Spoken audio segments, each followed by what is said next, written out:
আসসালামু আলাইকুম। এটিএন বাংলা সংবাদে সবাইকে স্বাগত জানাচ্ছি। আমি শান্তা ইসলাম। মসজিদের ইমাম, মুয়াজ্জিন, খাদেম ও অন্য ধর্মীয় উপাসনালয়ের পুরোহিতদের মাসিক সম্মানী প্রদান কার্যক্রমের উদ্বোধন করেছেন প্রধানমন্ত্রী তারেক রহমান।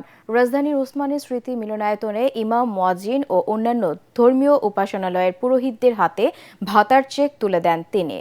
দর্শক, এই মুহূর্তে ওসমানী স্মৃতি মিলনায়তনে বক্তব্য দিচ্ছেন প্রধানমন্ত্রী তারেক রহমান। আমরা সরাসরি চলে যাচ্ছি সেখানে। আমাদের পরিকল্পনা বাংলাদেশের নাগরিকদেরকে আমরা রাজনৈতিক এবং অর্থনৈতিকভাবে ধীরে ধীরে শক্তিশালীভাবে গড়ে তুলতে চাই, যদি আমরা রাষ্ট্রকে শক্তিশালী করতে চাই। সম্মানিত উপস্থিতিবৃন্দ, ধর্ম বর্ণ নির্বিশেষে প্রতিটি শ্রেণী পেশার মানুষ তথা প্রতিটি নাগরিকের আর্থিক সামাজিক নিরাপত্তা নিশ্চিত করার জন্য সরকার রাষ্ট্রীয় সামর্থ্যের সবটুকু দিয়ে চেষ্টা চালিয়ে যাচ্ছে এবং ইনশাল্লাহ চালিয়ে যাবে। তবে নাগরিক হিসাবে আমাদের প্রত্যেকের রাষ্ট্র এবং সমাজের প্রতি কিছু দায়িত্ববোধ অবশ্যই রয়েছে, যা সম্পর্কে আপনারা কম বেশি সকলেই নিজেরাও ধারণা রয়েছে। নাগরিক হিসেবে আমরা যদি যে যার অবস্থান থেকে রাষ্ট্র এবং সমাজের প্রতি যার যার সঠিক দায়িত্বটি পালন করি, আমি এই দেশের নাগরিক হিসাবে, একজন রাজনৈতিক কর্মী হিসাবে দৃঢ়ভাবে বিশ্বাস করে ইনশাআল্লাহ দ্রুততম সময়ের ভিতরে আমরা রাজনৈতিকভাবে এবং অর্থনৈতিকভাবে একটি সুন্দর স্বনির্ভর আমাদের প্রত্যাশিত বাংলাদেশ গড়ার কাজে এগিয়ে নিয়ে যেতে পারব।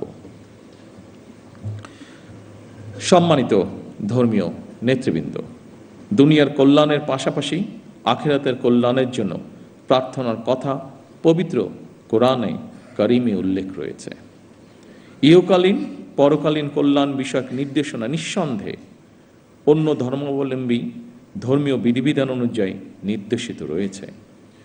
সুতরাং ধর্মীয় বিধিবিধানের আলোকেই আপনারা আপনাদের শিক্ষা, দীক্ষা ও যোগ্যতা এবং অভিজ্ঞতাকে কিভাবে আরও বেশি করে দেশ এবং জনগণের কল্যাণের প্রয়োগ করতে পারেন, সেই চিন্তা এবং চেষ্টাও অব্যাহত রাখা অত্যন্ত জরুরি এই দেশের জন্য।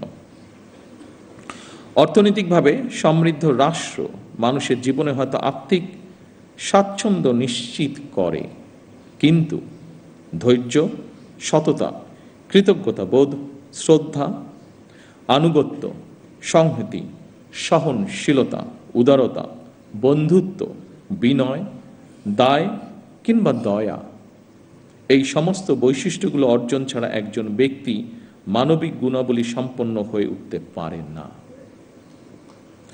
এই ধরনের মানবিক বৈশিষ্ট্যগুলো অর্জনের জন্য ধর্মীয়, সামাজিক, নৈতিক মূল্যবোধে উজ্জীবিত হওয়া অত্যন্ত জরুরি বলে আমি মনে করি।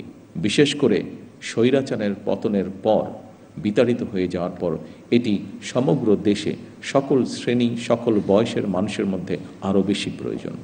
বিশেষ করে আগামী দিন যারা এই দেশকে নেতৃত্ব দেবে তাদের জন্য আরও বেশি প্রয়োজন।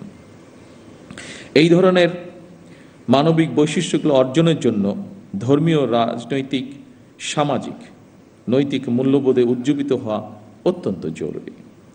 রাষ্ট্র, সমাজ এবং প্রতিবেশ থেকে অর্জিত আচরণ থেকেই মানুষ তার শুদ্ধ জীবন এবং সুস্থ চিন্তার মানসিক নির্দেশনা পায়।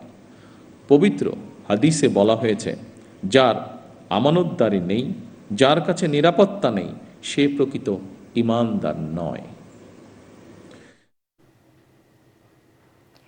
জ্বালানি তেলের অভাবে রাজধানীর অনেক পেট্রোল পাম্প আজও বন্ধ রয়েছে। সাপ্তাহিক ছুটির দিনেও ভোর থেকে পাম্পগুলোতে তেল নিতে যানবাহনের দীর্ঘ লাইন দেখা যায়। ফিলিং স্টেশন সংশ্লিষ্টরা জানান, ডিপো থেকে পর্যাপ্ত তেল সরবরাহ করা হচ্ছে না, তাই বাধ্য হয়ে বন্ধ রাখতে হচ্ছে পাম্প। সরকারের পক্ষ থেকে তেলের সংকট নেই বলে আশ্বস্ত করা হলেও ক্রেতাদের সংখ্যা এবং ভোগান্তি কাটছে না।